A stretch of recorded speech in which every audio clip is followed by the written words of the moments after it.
Gig Gab, episode 538 for Monday, June 15th, British Beer Day, or Beer Day Britain. I think I've already Americanized the thing. 2026. I really think it is Beer Day Britain. I don't know why. Every day is Beer Day in Britain, so it's fair. There's beer in the fridge if you want. Crush a beer right now. Oh, Lord.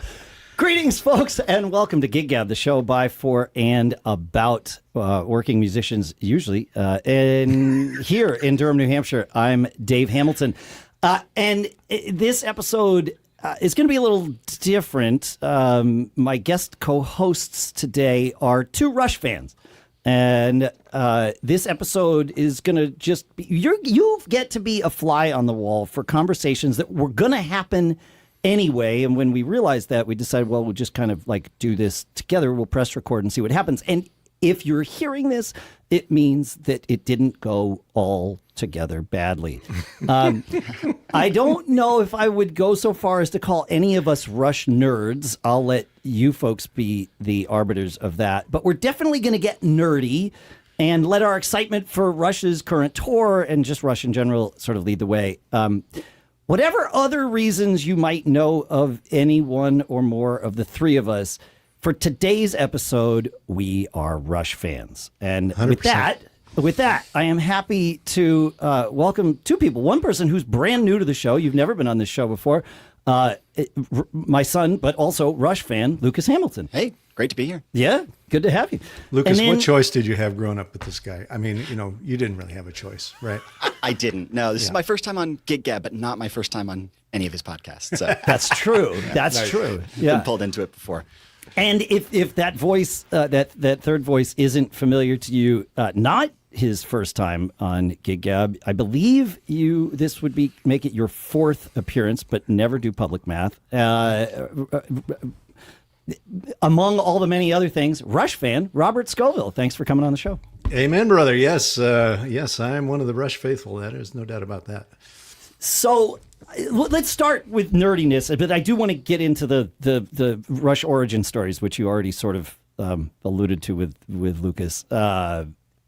So I believe, if I have these stats right, again, public math, bad idea. Every one of us here has seen Rush with two different drummers, not necessarily the same two. You've seen Rush with three different drummers, Robert? Okay, see, I should never do public math. Were you in Los Angeles this week? Did you see them in Anika? Oh, well, no. Okay, so yes. Okay, point of emphasis there. Yes, I've not seen them live with live. Yes. Yes, I didn't mean videos. All right, peace. Sorry. That's, yes. Okay. Yes, Your Honor. That is correct. So we've each seen Rush with two different drummers, but not the same two for all three of us. Yeah. And while we're in the stats market, at the moment that we are recording this, but probably not once it comes out, and certainly not once everybody's listening to this, at this moment in time, Lucas and Anika Nilles are tied for the number of Rush shows that they have attended. It's true. It was sad to lose my lead last night, but that's right. She's still playing with him. So. That's an awesome statistic right there, man. Yeah. So, but I think if we're going to do that statistic and carry it to the end, I believe it would be Alex Lifeson at the top of the list for number of Rush shows attended, and then Geddy right behind him. But there was like a moment where Geddy was not playing in Rush. Now, I don't know if they did gigs as Rush or if it was Hadrian at that point in time.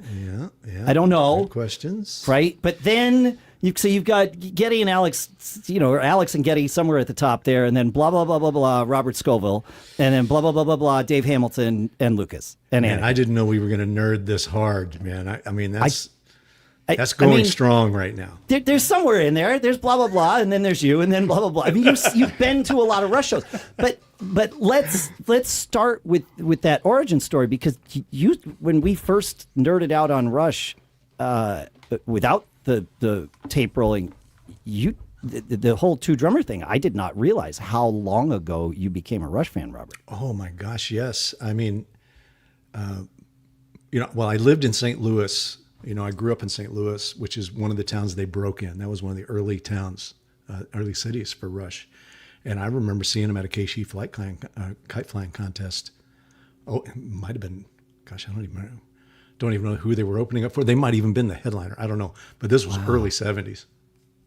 Wow. And it was with Rutsey. They didn't have Neil at that point. Right. Yeah. And I didn't even know about the whole Neil thing until I saw them on Don Kirshner's rock concert. And I was like, who's the new drummer? You know, I mean, it was one of those kind of moments. Wow. Huh. That's amazing. So you found Rush because of Working Man and like all of the initial 100%, things. Man. That album was huge in St. Louis, man. Oh, it was just a huge deal there. Fascinating. That was a big city for them. Big city. Yeah. And am I correct that you have seen Rush at least once per every tour that they've done? Would that be probably right? That is right up until I don't think I saw anything on Clockwork. On Angels. Clockwork Angels. Yeah. Yeah. I don't think I saw any of those shows, but I saw Snakes and I had seen every tour up until the moment I went to work for them. So yes, that's right. So, yeah. Yeah. One of the other things, for those of you who don't know, one of the other things that Robert did was you mixed front of house for Rush from Presto through Test for Echo. Is that right? Through Test for Echo, yeah. Right? Yeah. Okay. Yeah. But you're not here today in that role. You're here today as a Rush fan, which we've already established. I'm here today totally in that role. And as I kind of alluded to you in the email, I was a little uncomfortable coming on. It's like, I want to be careful here. I want to stay a Rush fan and look at it through that lens because it's so exciting right now. Yep. But I don't want to throw any shade toward that production or those people that have put that together. I mean, they've achieved an unbelievable thing here.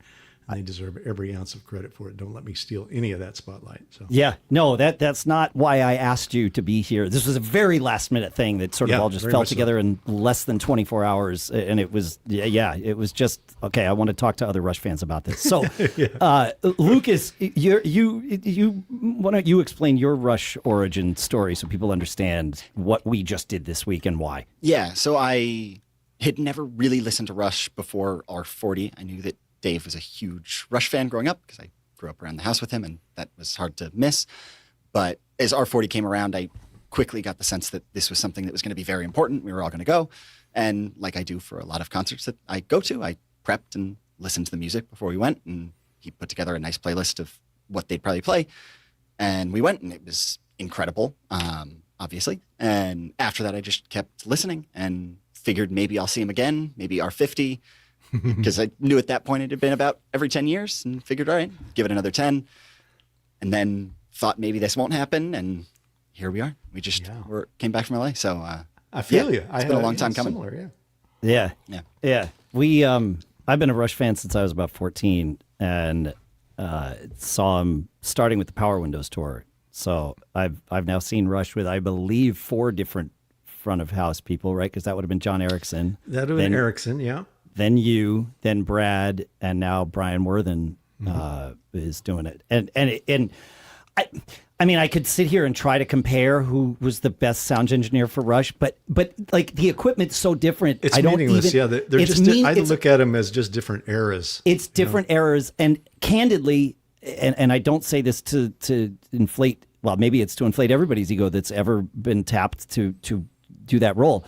Rush has always sounded great live. Yeah. And that, like, in today's world, that's table stakes. In the 80s, it was not. It was not a given. It was not a given. Yeah. No, I remember seeing U2 even in the 90s in San Antonio, and they were halfway through with playing I Will Follow. And this was a song that I had probably played 100 times in bands that I had covered, and they were halfway through before I realized what song it was. Yikes! Yeah. Yeah. It's so. I mean, the sound just nowadays we're very spoiled, and I'm here for it. I love that kind of thing gets lost in the romance a lot, where there's a temptation to look back on and go, oh, it was all great before. We've messed it all up now. It's like I don't think he actually walked down those paths back then. If you really believe that. So yeah, no, sound wasn't a given, but Rush always sounded good. I was always. That's because they always sounded good before they ever got to the microphone. I mean, they had it so sorted out. That was one of the magics of that thing, is that the sources were so incredible. Yeah. It makes sense. I mean, that's we talk about that on this show for over a decade. Try to put it back into musicians. Yeah, it's like you can't just expect someone else to fix garbage. Like if you make it sound good first, and then their job can actually be to produce you live, not just deal with a mess. But that's a different episode. That's a whole different episode. Yeah, but it is one I love talking about with them. I know. They're an exceptional example of it. Yeah, and they are, and they sounded fantastic. These last we saw so Lucas and I saw the first two nights. When Rush announced their tour last summer, they initially announced only 12 dates. Now it's like 88 dates or something. Yeah. And I mentioned this on the when I had Howard on a couple of months ago before he was sequestered into rehearsal mode. But when they announced 12 dates, I thought, okay, well, wait a minute. So I got home. I had a rehearsal that night. On the way home, it kind of hit me. And I had a conversation with Lucas, but I sat down, or I didn't sit down. My wife was sitting down, and I walked in the house. And my wife was a Rush fan before I met her, too. She had a quote from Something for Nothing calligraphied on her wall. So when I first walked into her place, the joke is, I asked, wait, what dude lives here with you? But, turns out it was okay. The fun follow-on to that story, just quickly, is that same calligraphy is now in my apartment. It's survived however many years and is still there. Yeah. It's going to be a family heirloom when you're done. It is a family heirloom. Yeah. That's right. Yeah. Yeah. And you have my signed a show of hands poster too, right? Yeah. Yeah, that's right. Yeah. Yep. Which was just gifted to me by a woman who owned a record store in Connecticut. I just walked in one day and she was like, "Hey, you like Rush? You should have this." It's like, holy crap. You want to know my favorite Rush memento I've ever gotten? Yeah. So, you know who Gary Larson is, right? The Far Side? Yeah. Far Side comic? You're familiar with the Far Side cartoon that is the guy sitting at the soundboard is Raymond's last day as the band's sound engineer, where he's with the suck knob, right? Yeah. So I was in rehearsals with Rush in Toronto when that released to the public, right? And about 30 versions of it with Raymond scratched out and Robert put in there came through the fax machine aimed at me, right? Of course. So I bundled all those up. I knew at the time that Gary Larson was working at the Kansas City Star in Kansas City. So I packaged them up and I sent a little note into Gary and I said, clearly you were thinking of me or you had been to one of my shows when you made this cartoon, right? And sent it to him. Didn't think a thing of it. He sent me back the original vellum of that cartoon autographed by Gary Larson. It's hanging in my office. It's one of my most prized possession. That's outstanding. Yeah. Oh, dude, that's great. That's awesome. If you notice, it's a 3-piece band on stage. Yeah. That's true. Yeah. Could have been Triumph. You never know. Could have been Triumph. Just So anyway, I get home that day and I tell Lisa, I'm like, hey, I think I'm due for a midlife crisis. and she says, she asked the correct question, what's it going to cost us? And I said, no, the correct question is another one. Yeah, there you go. Sorry. No, that's good. And I said, well, the good news is I don't want a Ferrari for my midlife crisis. I want a Red Barchetta. Oof. And I said, she's like, and she knew the announcement had happened that morning, about the tour or whatever, last September or whatever it was. And I said, I think I'm just going to go to all 12 shows. She's like, oh, that's way cheaper than a Ferrari. She's like, enjoy. She's like, can I go to some of the shows with you? And I was like, of course. She goes, whatever. Sure. Yeah, it's fine. And when the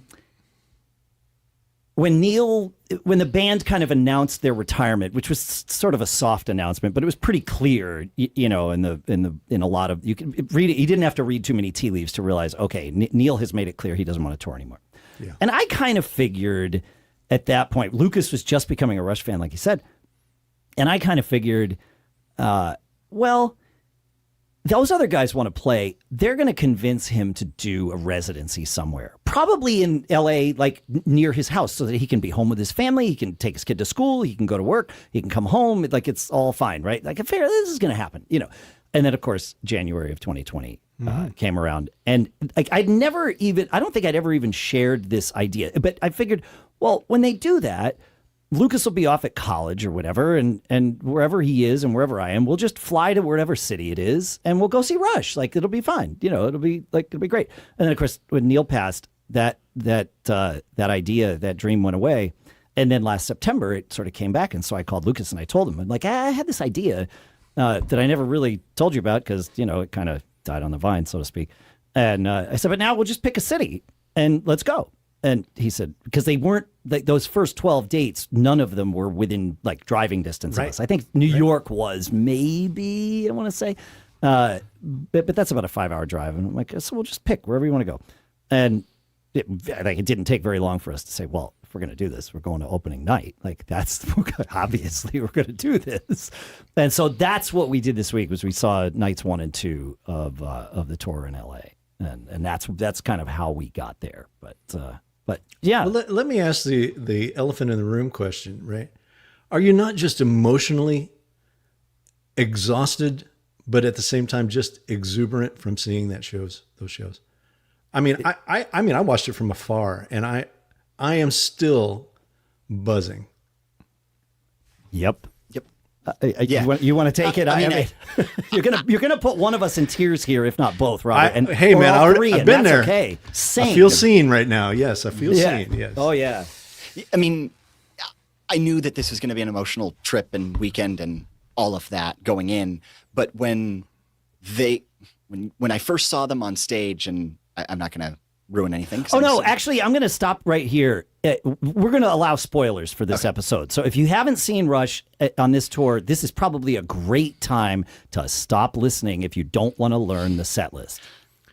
There you go. Great disclaimer. I was about to spoil things. No, it's great. Yeah, go ahead. So when I first saw Geddy and Alex silhouetted behind those flames in their double necks, it just all hit me at the same time. And especially once I started seeing them and seeing just how happy the two of them and Anika all are together, it just hit me, and it broke out in tears listening to Xanadu. And it was, I knew it was going to happen eventually, and it kept happening. But that was, for me, the culmination. And really throughout both nights, the thing that kept hitting me, yes, it's amazing that I get to see this music and I get to see it with my dad that has been 10 plus years in the making. But seeing them all so happy playing this music together again, that was really the unbelievable part.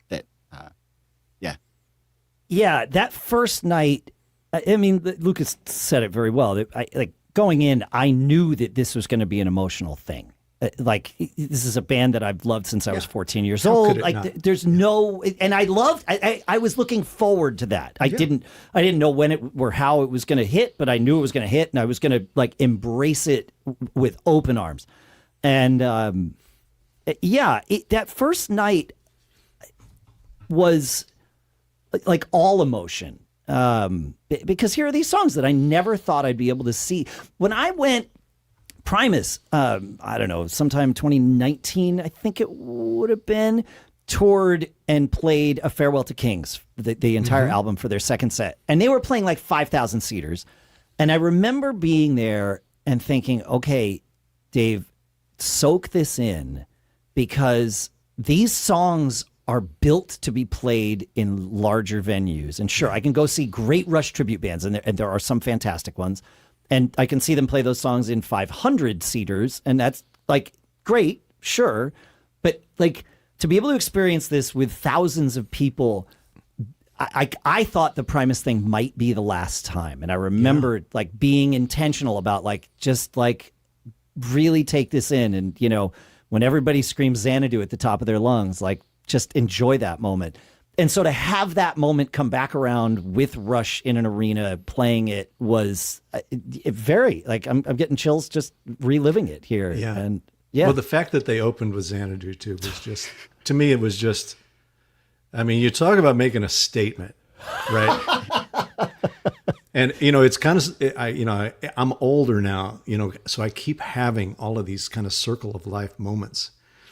And that's one of them for me because, Farewell to Kings, I was a huge Rush fan, but when Farewell to Kings came out, that was kind of, okay, game on. I mean, something has really morphed here. They've taken a huge step forward here.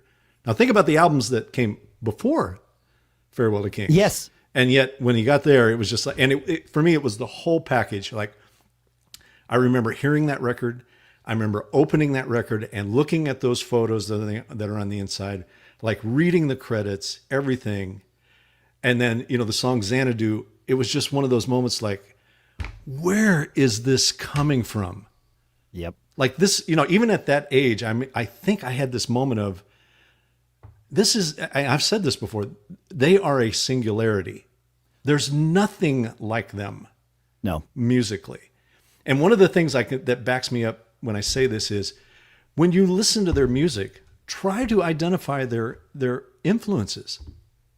It's very, very difficult to do.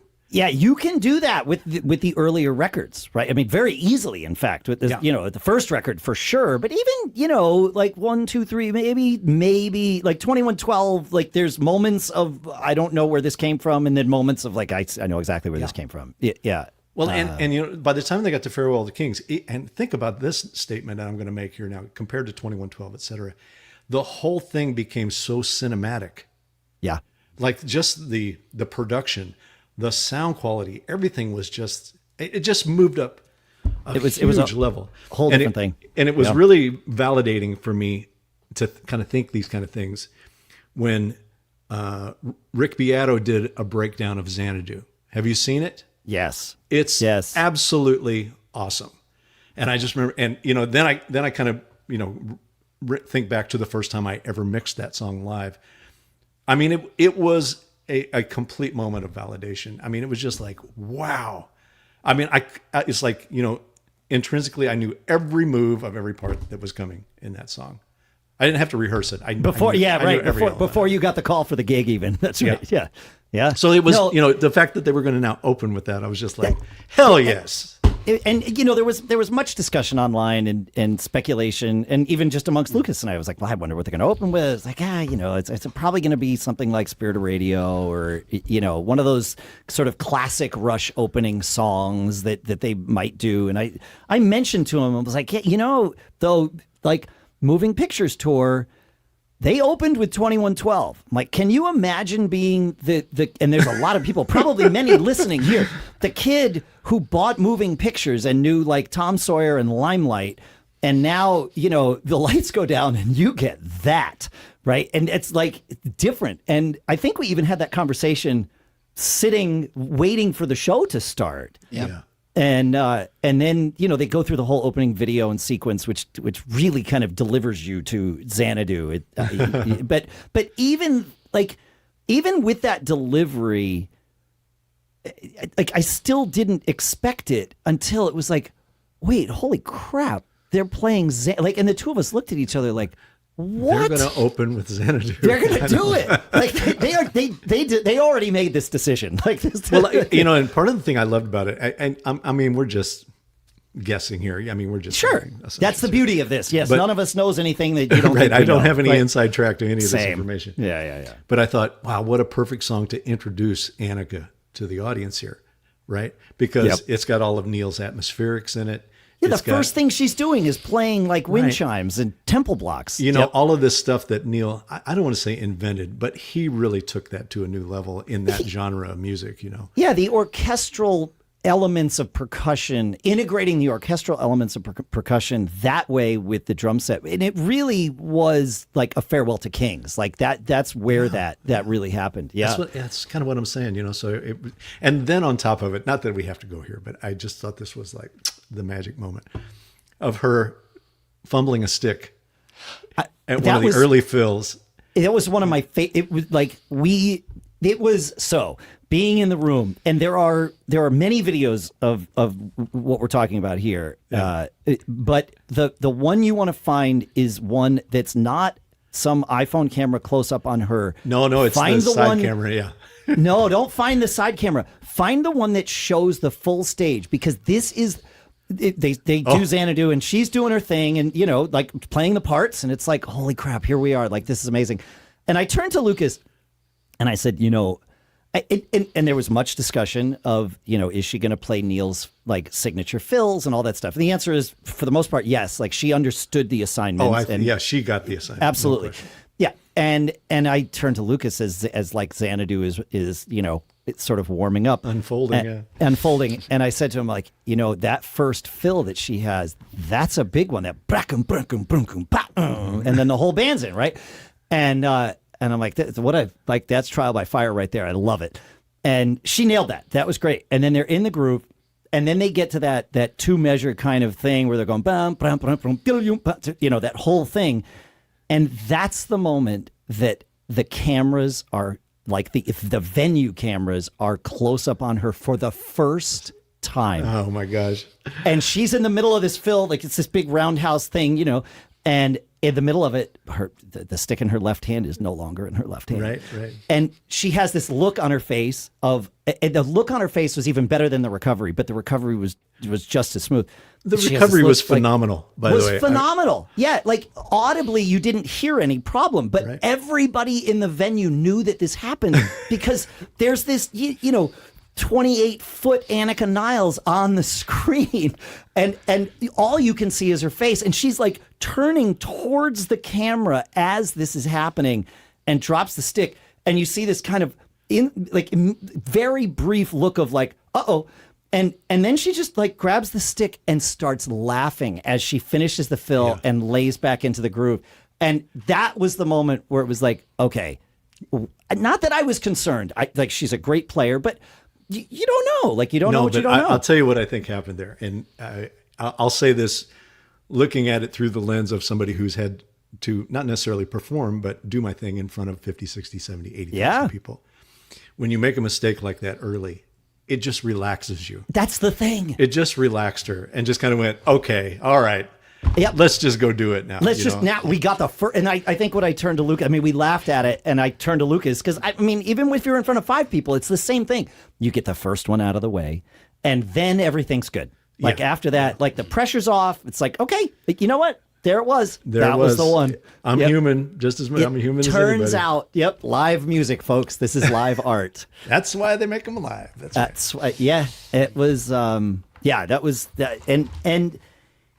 The emotion of that, especially that first night, it didn't really stop. It ebbed and flowed a little bit. Oh my gosh! Dude. But again, as the outsider, just looking in on this, and I don't know whether things are just perfectly timed like this or not, but I have never experienced that much joy in my feed.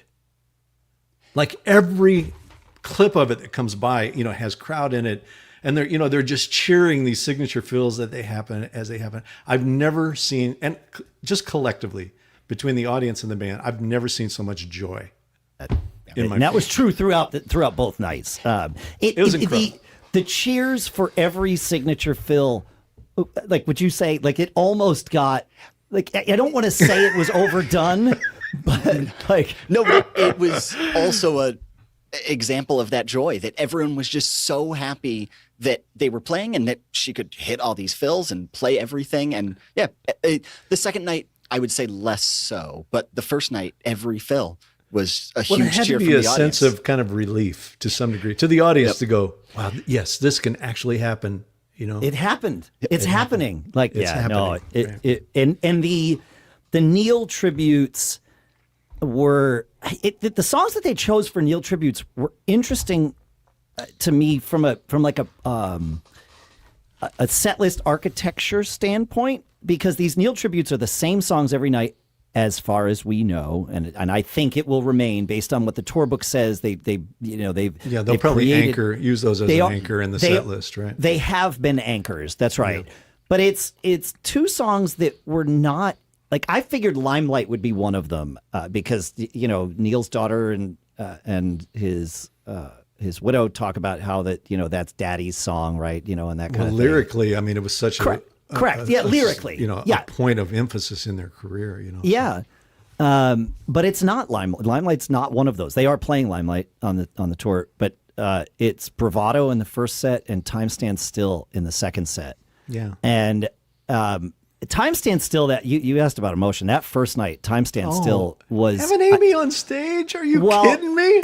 So it starts with 2.5 minutes of just like Neil, and you hear Neil's voice, and like that's how these Neil tributes start. Is you hear him, and there's some background of him playing like some of his drum solos, but it's mainly just him, the interviews with him that they kind of chopped up and are replaying and showing pictures and that sort of thing. And then they have a video screen that's sort of sitting at the front of the stage, raised up for most of the night. Right. But for those songs, it's right just above the band. Like it's halfway down between all the way up and sitting on the stage.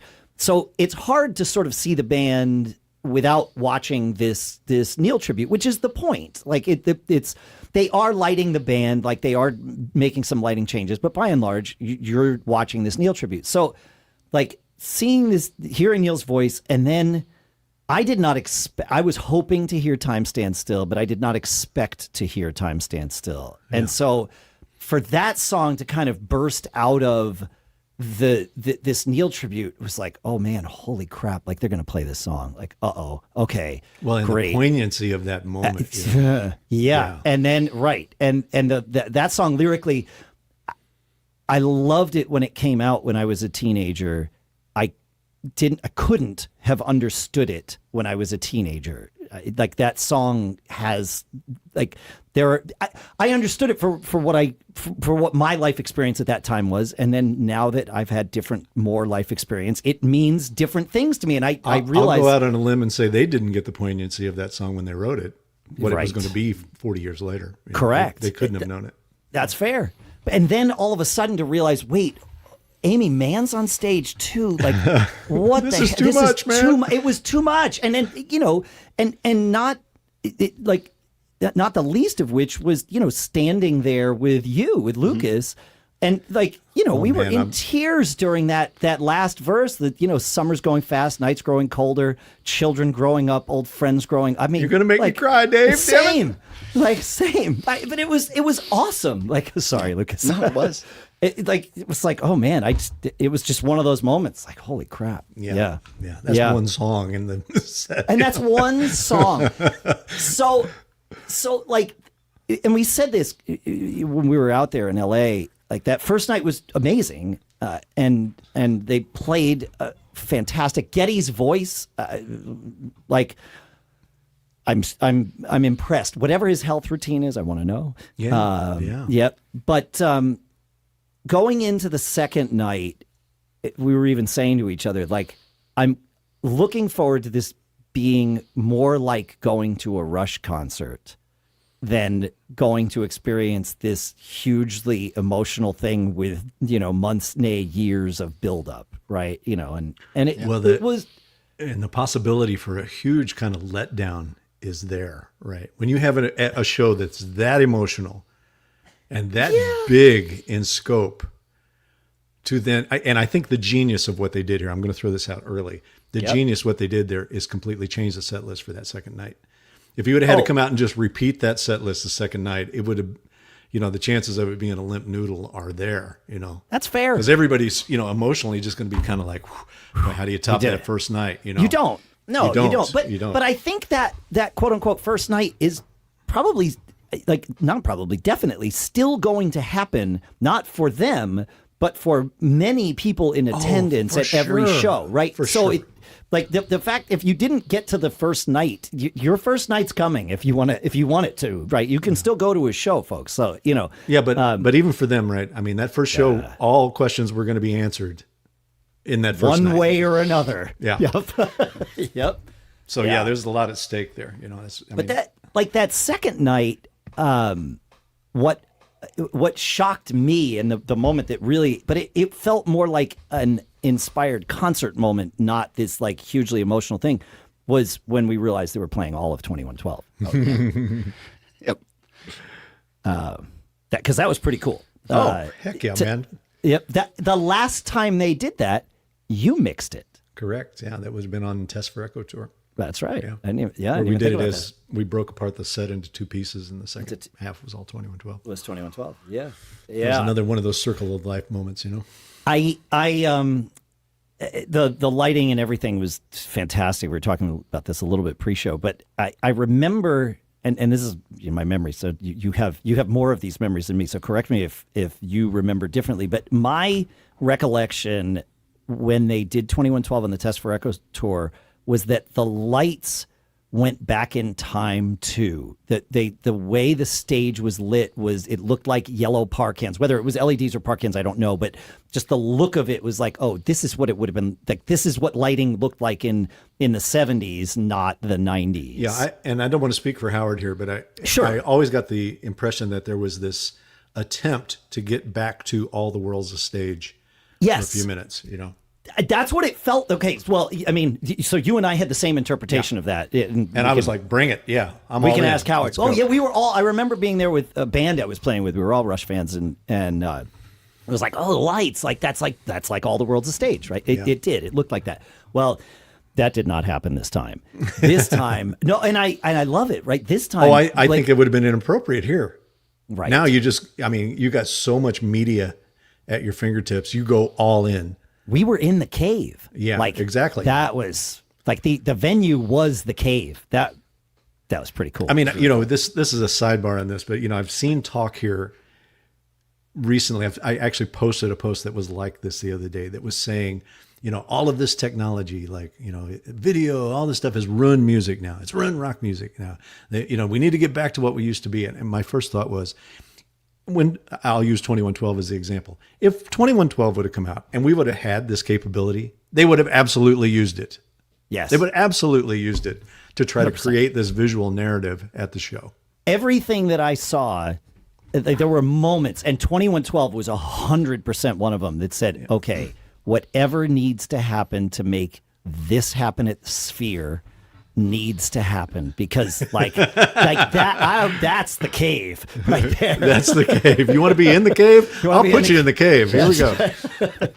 But that was that was it, especially because the first night they just did the overture and Syrinx and then grand finale, and so when Alex didn't immediately go to grand finale the second night, it was like, what's happening here? And it was like, oh, holy crap. Like, they're going to play 2112, like all of it. Head to toe. Whoa. Here we go. Head to toe. And the videos changed and everything. It was like, okay, they're really like, they mean business here. And you knew that coming out of the gate. The second night, the second song was different. Yeah. Like they started with Xanadu, but then it was like, okay, we're just, and I've been thinking about this, Lucas. I should have done, this is not the kind of public math to do. I should have looked at the set list, and because you can kind of figure out which songs, by this point we know which songs are the anchors, which songs are kind of the swaps. If they were to like even play the same songs, but in a different order, how many permutations of those songs exist? And is it more than 88? Because if it is, then no show on this tour has to be exactly the same. Yeah. And I'll throw this out for some context here. That actually turns into something that is a little off-brand. Very. Rush. Because in my era that I was mixing in, man, once that set list got made, it was pretty in stone. They might change one or two songs in there, but it was head to toe, let's go, So, that concept is kind of off-brand historically for them. But by the same token, what is on-brand for them is, and I get this sense, again, I have no direct influence of this or direct information of this, but I get this sense that Alex and Ged have this mindset of, okay, this may be the last time. We are going to do it absolutely the way it needs to be done. Like there, no holds barred. Let's do this thing right and go out and get it done, That's what it seems like. I think that's behind the physical regimen. I think that's behind the voice lesson, the voice coaching. Yeah. All of it plays into this thing. Okay, we're at 50. Let's do this with no holds barred. Let's do it right. Well, and they went and did, and I don't know why we didn't think that this was why it didn't dawn on us that this was going to happen when we realized what songs were in the rotation. But night 3, which we did not attend, they opened the second set with Moving Pictures from start to finish. Oh, yeah. Why wouldn't you? Why wouldn't you? Right, of course. Yeah. That's freaking awesome, man. I didn't know that they'd done that. They did that last night. Yeah, we're recording this on Friday the 12th for anybody that hasn't done the math yet. Man. So, yeah. Yep. Be Still they My did. Heart. I know. Like, and I don't know why it wasn't obvious to us. Yeah, because after night 2, the only song on Moving Pictures they hadn't played was Camera Eye, I think. Which is one of my all-time favorite songs off that record. And we had a sense, I think we'd saw, I don't know, some leaked set list that had Camera Eye as an extra on there. So we knew it was potentially in the list. And still didn't cross our minds that they might do that or play all of Moving Pictures in a night even. That didn't come up. Yeah. And there are videos online, of course, of everything. But you and I both watched the video of the beginning of Camera Eye. Yeah. Which featured someone that I think understands exactly what their job is and is very happy with it, even though the fans don't quite understand why Loren Gold might need to be there. But Loren Gold is doing. I know we have the fact that it works with Anika to thank for this tour even like happening. Who knows if they would have auditioned more drummers. If it didn't work with Anika, they might have just taken that as a sign, and then, this conversation just, one you have over beers. Yeah. Right. Yeah, exactly. But maybe British beers for the day. But, sorry. But Loren Gold is playing keys and singing harmonies, and he is, like, I believe the first reason he is there is to take away any obligation that Geddy and Alex would have with their feet. Geddy is no longer having to do any of that with his feet. Agreed. And it clearly makes his job easier.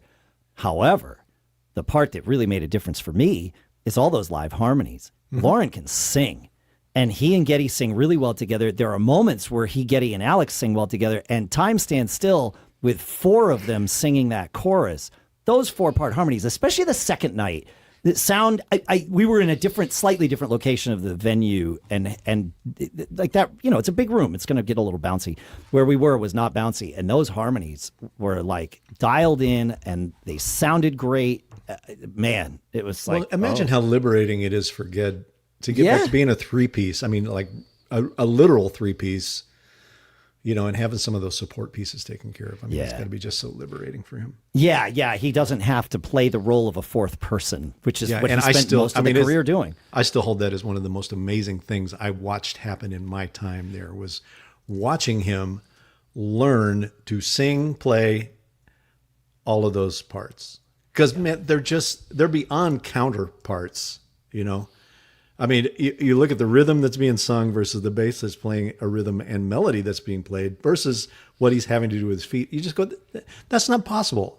No human can do that, with any sort of confidence. It was mind blowing to watch him develop. And none of the parts were easy either. That's my point. This isn't just like, okay, we're not playing 8s on the bass here, No. The moments that stood out to me the most maybe not the most, but that stood out to me of appreciating Loren was watching in some of those parts where Geddy would normally be, playing with his feet and his hands, instead playing with his bass and jumping across the stage, presumably in joy with a big smile on his face, because he could just enjoy playing the bass and being in those songs and not focusing on doing 3 different things at once and getting that taken away from him. It's a great thing to see, and I'm sure it feels even better for him than it does for us to watch it. Oh, I'm sure, man. Yeah. I mean, I haven't seen smiles on those faces like that in a long, long time. Man. Well, what we noticed though was that Geddy, I mean, for like his entire touring career up until now, has always had to be sort of stationed over there for much of the show, even when he's not singing, because he's like doing all the things. And now he has a new place that he goes. Yeah, he does. Yeah, he loves to stand center stage with his back to the audience and just lock in with Anika. And yeah, for all of the same reasons that I've mentioned, it's incredible to watch those two. Yep. But it's like, does he know that there's like 18,000 people behind him? Oh, he I knows. don't think so. Yeah. I don't he's fine with it. He's he's fine. I saw a clip the other day of him talking about the composition of YYZ. And talking about that he and Neil essentially wrote that. That's right. It was, Alex it was wasn't a day even where there. Alex wasn't in the room. Yeah. Yeah. And I guarantee you that was the look. Like I was standing center stage looking at Neil, and they came up with that whole thing. Yep. And that song's also, I mean, because of the way they did it, is a testimonial to Alex's vision of a song. I mean, he comes in and lays, think about the parts that are played on top of that there and the movement in it. It's just, I mean, crazy. I've said it before. I'll never tire of saying it. Alex Lifeson is the most underrated guitar player in the history of rock and roll. There you have it, folks. 100% underrated, underappreciated. Yep. You look at the scope of his work, the scope of the texture that he's created, the scope of the parts, the composition that he's created. Man, find me another one like that one. I just... He is unique, and extremely talented. Like in all those ways. See, this is where I go with. I mean, I know we're getting close on time here, so, or at least I think we are. Do we have more time yet? I have time. Do you have all the time in the world? But I was thinking about, and this is gonna sound like I'm trying to bring sobriety to this Joy Fest, and maybe I am a little bit, but I have to say this. We're at this thing with Anika, and where the band has chosen them, which I will also say I think is a perfectly on brand moment for them to pick her to do this. I mean, somebody would have been an obvious choice, like Simon Phillips or somebody. Simon Phillips, Mike Portnoy, right? Like, I mean, there's a lot of obvious people that you could tap, and probably would have been able to get themselves up to speed faster. They could have done it. I mean, there's no question that Yeah. they could have executed it in my mind. And I mean, I adore Simon Phillips as a drummer. Same. I think he's the greatest. I didn't he think was it was my the right pick. favorite member of the Who. I didn't think it was the right pick of the Who, though. That was my favorite. Interesting. Absolutely my favorite. Huh. Yeah. I mean, and that's the beauty of music, right? Is like there is no right answer. There's no wrong answer. Like we each have our things. Yeah. So getting back to what I was going to say was Zach was the best fit for the Who. Zach was a really good fit. Don't get me wrong. Zach was a really good fit. Yeah. Anyway. What I was going to say was, Anika is this thing now who's come out and prove beyond any doubt. How can there be any doubters now that she can get out and execute this thing? But this takes me back to conversations that I used to have as a budding musician in high school, where everybody was trying to play Rush. What instrument do you play? I've never asked you this question. Duh. You're a drummer. Okay, I had no idea. Look at that. So, I mean, I kind of figured, but yeah. Okay. So the thing was, can you play? Oh, I figured out this song. I know I can play it. So, but as you start to mature as a musician, you hopefully start to have this realization of, well, it's not about just playing it. Like, given a blank slate, would you have composed that part? And the answer is, you absolutely would not have composed that part. No. So, that's why I call Rush a singularity here. Like, if you even just break down Neil's stuff measure to measure, and I think I heard Anika talk about this a little bit when she was trying to learn it. She goes, it's an exercise in memory as much as anything, because no two measures, even in the verse, are the same. No. It snares in a different place in the second measure, snares in a different place in the fourth measure. Kick drum has a different accent throughout, is one of these things. And it just spoke, like, as a musician, when you listen to that music, at least for me, it spoke to freedom, right? That's what I hear when I hear that, especially the early set of records, the first, 7, 8 records, there was this freedom in their composition that if you were a producer, you would just be crucified if you would break that down and tear it back down and go, oh, no, yeah, we need to just stay in straight time here, fellas. Yeah, no. No, shut up. We're going to go create this thing. We've already made this thing. Just press record, monkey. Like, and it's a testimony to, Terry Brown and Peter, that they let them be what they were going to be, Yeah. But it speaks to the singularity thing. And, the next test for Anika, if there's going to be a test in my mind. And again, I don't want to step on any joy here because we're all in the mindset right now. We get to just be in joy. Yeah. If they make a record, what will she create? I hope she has creates, the abilities. We've heard, well, if you care to, you can go online and hear. I mean, she was a YouTube star, right? Like, there's tons of things of her original music, and she creates parts that are very much hers. They certainly don't sound like Neil Peart. They don't sound like anybody else. She is also that kind of singularity. So I would be very eager. And I can't. I'm on pins and needles. I can't wait till they create with her and create this alternate identity of Rush. And you can, it is unquestionably going to be a different identity. No, it already is. Like watching, she is playing the songs the way they need to be played because there are, like we just said, Neil composed these drum parts and then also played them. But like the but composition they're not just of drum them, fills. no, they're signatures. They're parts, and they evolve. And like the way the fill into the first chorus is different from the fill into the third chorus because it's going to build energy, and we're going to wait for it, and all those things. Like the I know to use the word restraint with talking about Neil Peart's drum. The drumming is maybe not the first word people would use, but there's a ton of it there, right? I think there's tons of it in there. Correct. I say it's. I would suggest to you that it's restraint with this beautiful combination of intent. Yeah. Like everything, like every snare that was not in the place you expected it to be seemed to have intent, and it was like, well, yeah, of course you put that there. Of course you put it there. And Anika, perfect. For the most part, I mean, she certainly plays all the signature fills. Most of the grooves are as you would expect. There were a couple where it was like, oh, that's interesting. She made some minor changes to the groove in Spirit of Radio, which surprised me, but it didn't bother me. I mean, it kind of took me out of it for a second. Like, wait, where's that extra snare hit? Like, wait, I know that's got to be right where it's. Well, I think we were probably all waiting to see if she could do the ride cymbal snare drum paradiddle groove that and Neil she doesn't really. And she does her own. She does her own version of that, right? Which I love, and it pushes the songs forward. But on night 2, we were closer to the stage, up on the side in the first section there, and watching her play A Passage to Bangkok was like that groove. She laid it down like so deep. She was basically headbanging behind the kit. Right. And it was like, right, this is the kind of groove that's her thing. Like this is what she does. You can see where her pocket is. Lucas even had I had the thought before Bangkok came on of, all right, she learned 38 songs or whatever, probably more that she tried to learn, and they whittled it down to 38, whatever. There must have been some that she had a say in, that she said, I like this song, or this one's easy for me, let's do it.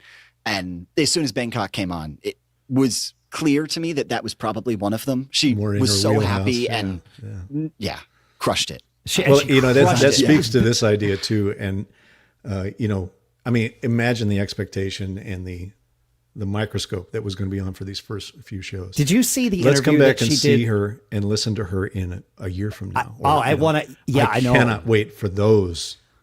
Even 3 months from now. Yeah. Like it's going to be a different thing. She's just going to so settle in and lock in. It's just going to be amazing to watch that.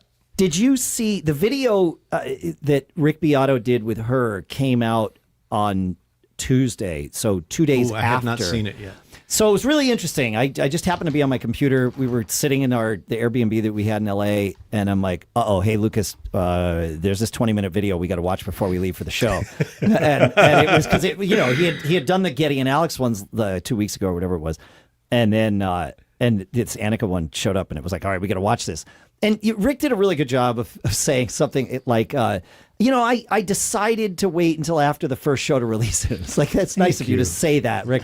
I'm pretty sure that someone told you that's how it was going to be, but that's just, that's just my assumption. I have no extra information. But anyway, it was about 20 minutes long, and it's great. And they nerd out about drums. He did a great job kind of getting her, comfortable, and like it was really, I mean, he's a master interviewer. It was really great. Fantastic. Yeah. And at one point he says to her, and it's a great clip to watch. He says, "Hey, that there's going to be people, like even non-drummers, air drumming. This is actually the clip I saw. Yeah, and her response is, "I know." Like, I know. Yep. But she crushed it. She did. She did. I'm so happy, and I'm happy that she really was the key that unlocked all of this.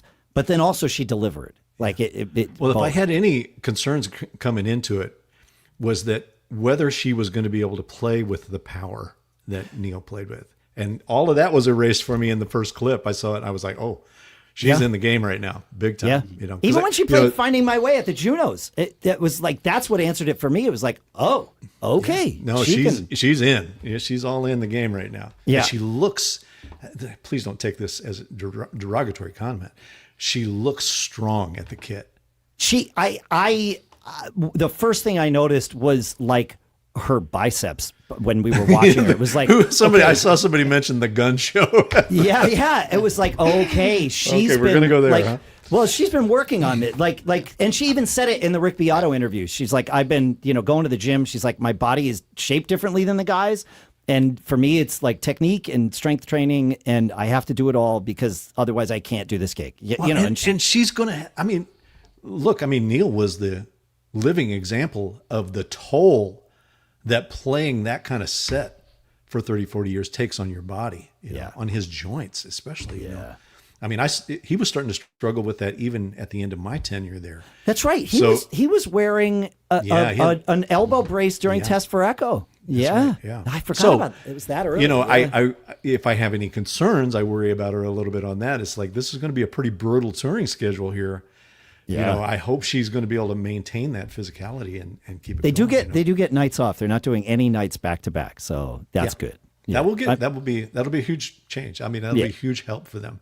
Be a help for Ted too. You get some. Well, I assume it was primarily for his voice, because it's not cheap to rent those venues for extra days. Well, don't think about it just for voice. This idea of it's fair. Exhaustion plays for everyone on the tour. I'm telling you, it's not just the musicians. So. Yeah. But for Neil, it was such an incredibly physical thing for him. Certainly in the years that I worked for him, it was just an amazing thing to watch and witness night to night. Yeah. Very inspiring. No, she, they all looked really good, like super energetic. Well, you want to believe, in my heart of hearts, I want to believe that they had a moment where they realized it had all gone away, right? It was like, Yep. I lived through one of those moments where you think, that feels like that could be done. Oh, we all. When Test for Echo ended, like that. There was a moment. I lived it. Like I said, where it was just like, you probably. I don't want to put words in your mouth, but you probably, you were certainly closer to the camp than any of the rest of us fans. But like, I understood that Rush was done.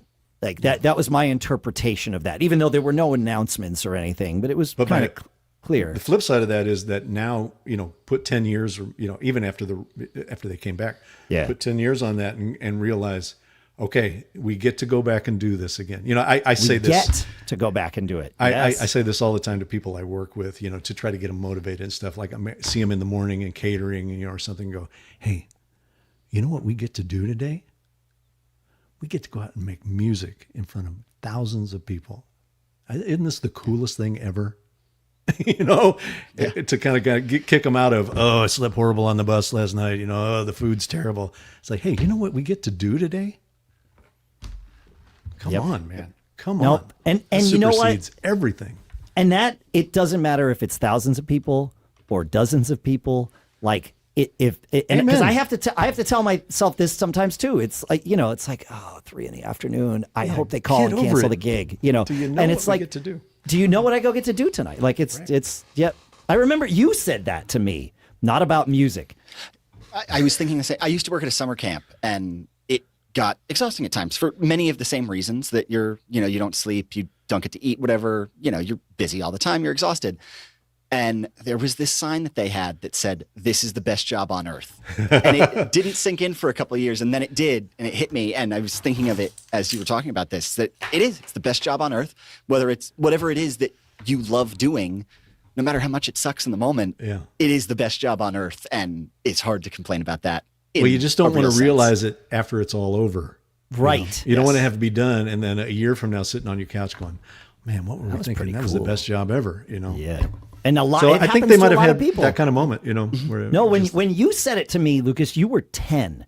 And I remember this. This was before you worked at that summer camp. I think maybe you had gone there for a year.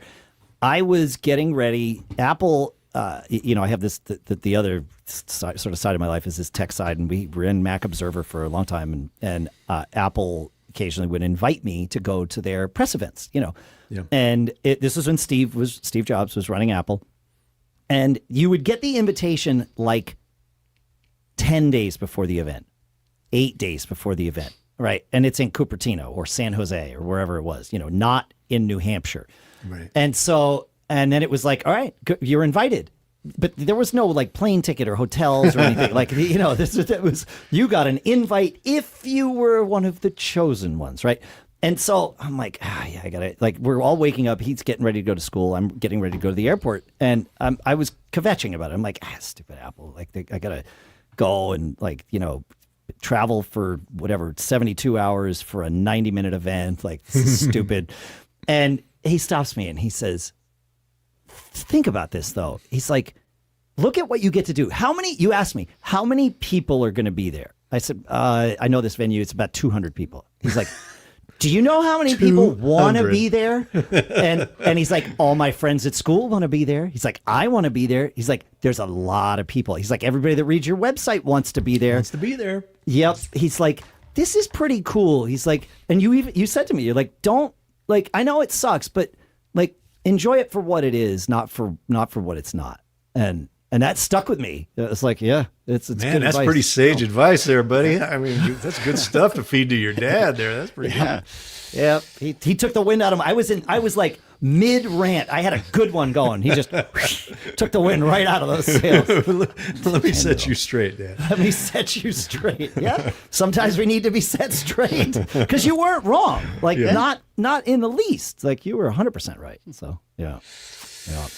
All right, sir. Well, I hate to break my part short here, but I have got to go here. So you got to go. All right. Well, that's fine. There's nothing else we need to like. We've said it all, or we've said what we're going to say. Thank you, Robert, for doing this. What a blast! Thank you for inviting me in. I'm honored that you thought of me and asked me to come in. No, I knew I wanted to nerd out about Rush together after seeing these shows, and then and I realized, well, wait, maybe there's an opportunity to do that. Yeah, Lucas? man, I'll never turn down an opportunity to talk about that band. So I know. I have a question for you, Luke. I'll say thank you, Lucas. Yeah, of course. Thank you for doing this. Yeah. Yep, Robert. Lucas, nice meeting you, man. Thank you. Yeah, great to meet you too. Rush was a band that had a lot of nicknames being thrown around. Did they ever have one for you, or were you? Did you dodge that bullet? No, my nickname on the tour was Spartacus. Wow. Okay. All right. Huh. All right. There's there you probably go. a story in there somewhere, but that might have to save for another time. I was just going to say, it seems like we're out of time. So I'll just put it this way. Everybody on our bus all had Trojan helmets, and I was a leader of the Spartacus Brigade. We even had covers for our golf clubs that were Spartacus-like. I mean, it was pretty wow. cool. So, That's yes. pretty good. All right. The great late Jimmy Johnson is, I think, the one that gave me that name. So Okay. Well, there you go. I did not know where the answer to that was going to go.